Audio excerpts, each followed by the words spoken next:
Hello guys, welcome to Online Web Tutor. I am Sanjay. We are learning WooCommerce theme development tutorial. This is our part number 6. Inside this video session guys, we are going to learn about more functions of WordPress which we can use inside theme layout structure. If I back to our editor, now in the last video we have seen all about the importance of get header, get footer function, as well as we had seen two files inside our template hierarchy called header.php and footer.php. Now inside this page we have no language settings, we have no meta tags. What I mean, if I back to admin panel, let's activate this 2019 theme. After activating, if I go inside front end, reload this page, reload this our source code. Now inside this, as we can see that inside here we have a language attribute. So if I copy back here, pasting it here, again back to source code, copy this meta tag, copy that and pasting it here. Now as we can see here that inside this header.php we have some static contents like language of the file, about character set what we are using, and also about title of the website. So we are going to make these values as dynamic what we have inside our WordPress settings.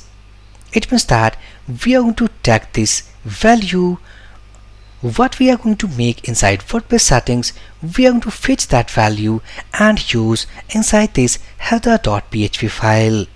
So what I will do, go here, first of all activate our theme first, reload this page, and here we are getting all about language settings, character settings, as well as our theme title.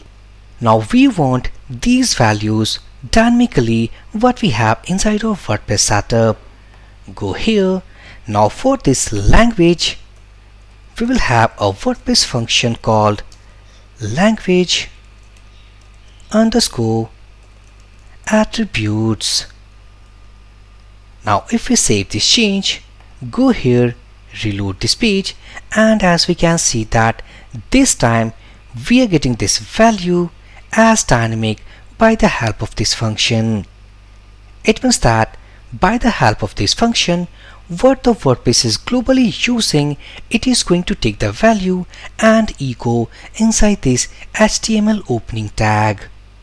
Now next, we have our character set value, something UTF-8.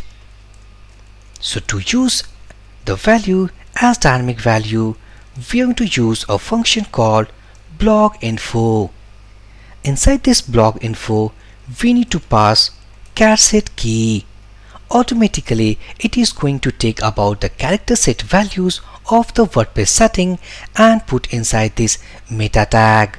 So if we save this file, go here, reload this page, and as we can see that we are getting our character set values.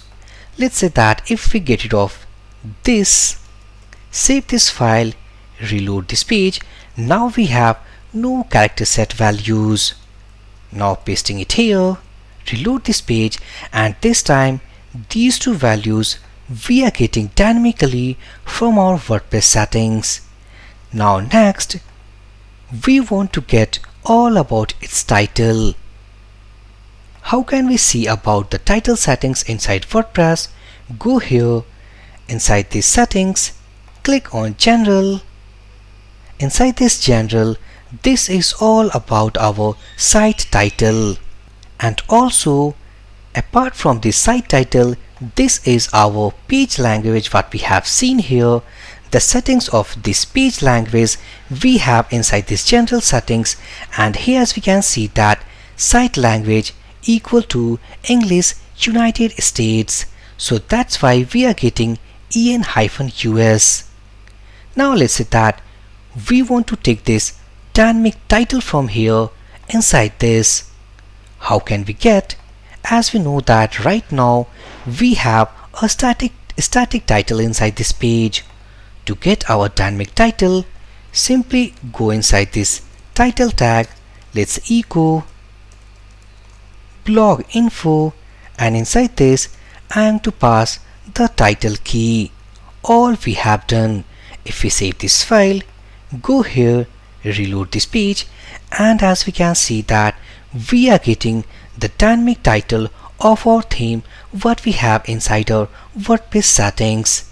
Again, if I change this title something WooCommerce theme development update, click on save changes, go here, reload this page, hover on this, and as we can see that we are getting our updated title what we have done inside our WordPress settings.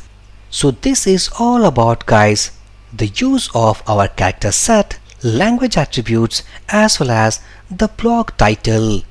In the next video we will see that how can we use our action hooks to attach our CSS files as well as JavaScript files to any of the custom theme.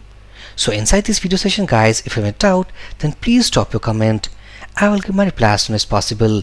So for this video session, guys, thank you for watching and have a great day.